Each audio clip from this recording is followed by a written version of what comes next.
Muy buenos días, jóvenes. Hoy trabajamos con pulmones y funcionamiento respiratorio. Comenzamos. Primero vamos a hablar de los pulmones. Ya sabemos que son órganos pares. Tenemos dos pulmones, uno derecho y uno izquierdo. Son órganos blandos, de naturaleza esponjosa y además son elásticos. Veremos algunas características. Primero, la ubicación. Se encuentran ubicados dentro de la cavidad torácica. Tienen una forma asemejándose a un cono o a una pirámide, es decir, cónica o piramidal. La base de los pulmones es cóncava. Tiene dentro de sus tamaños 25 centímetros de altura por 16 centímetros de ancho. En cuanto al color, este varía de acuerdo a la edad. Por ejemplo, es de color pardo cuando somos fetitos, color rosado cuando somos niños, gris cuando somos adultos y negruzco cuando ya somos ancianos. Es decir, que después del nacimiento el color se va oscureciendo cada vez más. Caras. Presenta tres caras. Una cara costal, porque está pegada hacia las paredes de la cavidad torácica. Una cara diafragmática que mira al músculo diafragma. Ya sabes que es el músculo que divide la cavidad torácica de la cavidad abdominal. Y una cara mediastínica porque mira al mediastino. Recordarás que el mediastino es el espacio que hay entre los dos pulmones, justamente donde se aloja el corazón. Nuestros pulmones están cubiertos por una membrana serosa denominada pleura. Pero esta pleura se divide en dos subcapas. Pleura parietal externa y pleura visceral interna. ¿Por qué a esta se le llama parietal? Viene de paré porque está más cerca a las paredes de la cavidad torácica. ¿Por qué a esta se le llama visceral? Viene de víscera. Ya sabes que víscera es lo mismo a decir órgano. Entonces la que está más pegada al órgano, que en este caso son los pulmones. Entre las dos pleuras existe una cavidad pleural que está llena de líquido pleural. Este líquido se comporta como un lubricante para evitar que estas dos capas, la pleura parietal y la pleura visceral, rocen en el momento de que los pulmones se dilaten y se contraen, se dilatan y se contraen, ¿no? Se dilatan cuando ingresa el oxígeno y se contraen cuando bota el CO2. Veamos entonces estas características, ¿no? Estas características y estas también de las caras en el siguiente dibujo. Mira, decimos que tienen forma que se asemeja a un cono o a una pirámide, ¿no? Forma cónica o piramidal. Muy bien. Hemos dicho también que tiene 25 centímetros de altura por 16 centímetros de ancho. También hemos dicho que sus bases, que vendrían a ser estas dos, serían cóncavas. Ahora, hablemos de las caras. Esta del pulmón derecho y esta del pulmón izquierdo vendrían a ser las caras costales porque están para los costados, pegados a las paredes de la cavidad torácica. Esta y esta están mirando al diafragma, que está aquí, el músculo diafragma. Entonces estas dos caras serían diafragmáticas porque miran al músculo diafragma. Esta y esta están mirando a este espacio que es el mediastino, que es el espacio donde se ubica el corazón. Entonces las dos se llaman mediastínicas. Veamos un cuadro donde vamos a notar algunas diferencias entre el pulmón derecho y el pulmón izquierdo. La primera diferencia está en el peso. El pulmón derecho pesa 600 gramos, mientras que el izquierdo solamente 500 gramos. El pulmón derecho tiene dos fisuras, fíjate acá. Una y dos. Esta es la cisura horizontal y esta es la cisura oblicua. En cambio, el izquierdo tiene una sola cisura, que es esta, que es la cisura oblicua. El pulmón derecho se divide en tres lóbulos, por eso se le dice trilobular.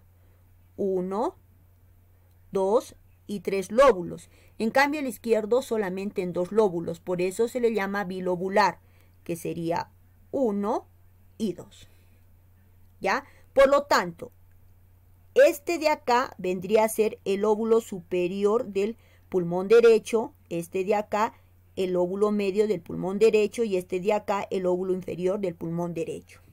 Para el lado del pulmón izquierdo tendríamos este que vendría a ser el lóbulo superior del pulmón izquierdo y este de acá el lóbulo inferior del pulmón izquierdo. Esta no te olvides que es la escotadura cardíaca, porque acá se aloja el corazón, que está más orientado para el lado izquierdo. Ya eso lo vimos en el cardiovascular. Ahora, el pulmón derecho, que tiene 3 lóbulos, estos 3 lóbulos se dividen en 10 segmentos. El pulmón izquierdo, que tiene 2 lóbulos, se divide en 8 segmentos. Muy bien, ¿te acuerdas que en la clase anterior vimos que los bronquios se dividían en bronquiolos? Primero veíamos a los bronquiolos menores, luego bronquiolos terminales, bronquiolos respiratorios y estos luego formaban los conductos alveolares que terminaban en los sacos aéreos. Y en ese momento te dije que tanto los conductos alveolares como los sacos aéreos estaban formados por unas unidades llamadas alvéolos. Alvéolos pulmonares porque están dentro de los pulmones. Y te acuerdas que a nivel de estos alvéolos se daba el intercambio de gases, ¿no? De los alvéolos a los capilares pasaba el oxígeno y de los capilares a los alvéolos el CO2. Por eso se dice que son unidades de intercambio gaseoso. Bien. En los alvéolos pulmonares, que ya sabemos que sus paredes son porosas, vamos a tener en sus paredes las siguientes clases de células: neumocitos 1, neumocitos 2 y macrófagos alveolares. Neumocitos 1 son células epiteliales planas, que son las que permiten el intercambio gaseoso, es decir, que el oxígeno de los alvéolos pase a los capilares y el CO2 de los capilares pase a los alvéolos. Neumocitos 2, que también se les llama células septales, que son de forma cuboides o redondeadas y que tienen microvellosidades. Ellas se encargan de elaborar 2 líquidos. El primero es el líquido alveolar. Este líquido se encarga de humedecer la pared del alvéolo, que siempre esté húmeda. El otro es el líquido surfactante o agente tensioactivo. Este líquido surfactante mantiene abierto el alvéolo para evitar que éste colapse. El hecho de permitir que siempre esté el alvéolo abierto va a favorecer el intercambio de gases. Y por último, los macrófagos alveolares, que también se les conoce como células de polvo. Ellos se encargan de fagocitar. No te olvides que los macrófagos siempre se encargan de fagocitar, de tragar, en este caso microorganismos y finas partículas de polvo. Por eso se les llama células de polvo. ¿Ya? Muy bien. Ahora vamos a hablar del siguiente punto, que es funcionamiento respiratorio. Este va a tener 3 procesos fisiológicos: ventilación pulmonar, respiración externa o hematosis y respiración interna o tisulosis. Hablemos de la ventilación pulmonar. Este netamente es un proceso mecánico que estaría formado por la inhalación o inspiración y la exhalación o expiración. ¿Te acuerdas cuando recién comenzamos lo que era el sistema respiratorio? Dijimos que el oxígeno ingresaba a nuestro cuerpo mediante la inhalación o inspiración y el CO2 salía de nuestro cuerpo mediante la exhalación o expiración. Genial, ¿te acordaste? Muy bien. Pasemos a respiración externa, llamada también hematosis. Hemato, no te olvides, sangre. Entonces, acá va a ser netamente a nivel sanguíneo, que es un proceso físico-químico. Entonces, acá se va a dar también intercambio de gases. Es el intercambio de gases que se da entre el alvéolo y el capilar. ¿Ya? No te olvides que el oxígeno pasa del alvéolo al capilar y el CO2 del capilar al alvéolo. Entonces, este intercambio de gases de respiración externa. Hablemos de la respiración interna o tisulosis, que también es un proceso físico-químico. Acá el intercambio gaseoso se va a dar entre los capilares sanguíneos y las células de los tejidos. Por eso se le llama tisulosis, que viene de tisular. ¿Te acuerdas que tisular significaba tejidos? Muy bien. Entonces los capilares llevan hasta las células el oxígeno. Y luego de las células sale el CO2 a los capilares. Entonces acá también se va a dar un intercambio de gases. Los capilares dejan el oxígeno a las células y de las células sale el CO2 a los capilares. Y eso vendría a ser respiración interna. Veámoslos esto un poquito en el dibujo siguiente. Vía respiratoria, ¿no? ¿Te acuerdas, no? Inhalación o inspiración. Ingresa el oxígeno a nuestro cuerpo vía respiratoria y este oxígeno llega ¿hasta dónde? ¿Te acuerdas? Hasta los alvéolos, hasta los alvéolos pulmonares.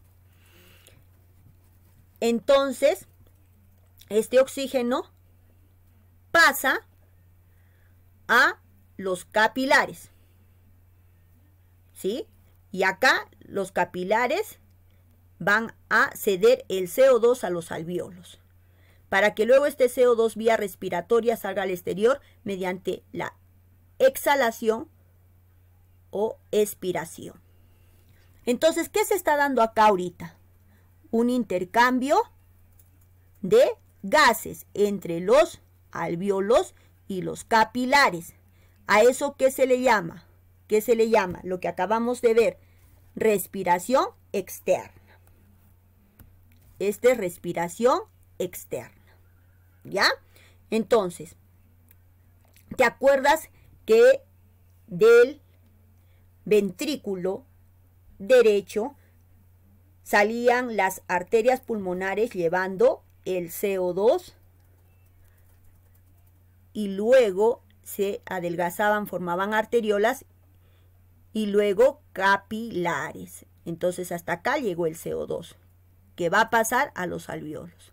Pero de la misma forma, el oxígeno que pasa a los capilares, luego estos capilares se engrosan y forman vénulas y luego venas pulmonares que están llevando este oxígeno hasta la aurícula izquierda del corazón. Ahora sigamos. Recordemos también un poquito el cardiovascular. De el ventrículo izquierdo, la arteria aorta sacaba el oxígeno y lo llevaba hasta las células. Acá están las células. Entonces primero era arteria aorta, luego arteriolas y luego capilares, que van a dejar el oxígeno, ¿no? El oxígeno en las células. Y luego de las células sale el CO2 a los capilares. De las células sale el CO2 a los capilares, que luego se engrosan y forman vénulas y luego formarán venas, cava inferior y superior, que desembocaban en la aurícula derecha del corazón, donde iban a dejar este CO2.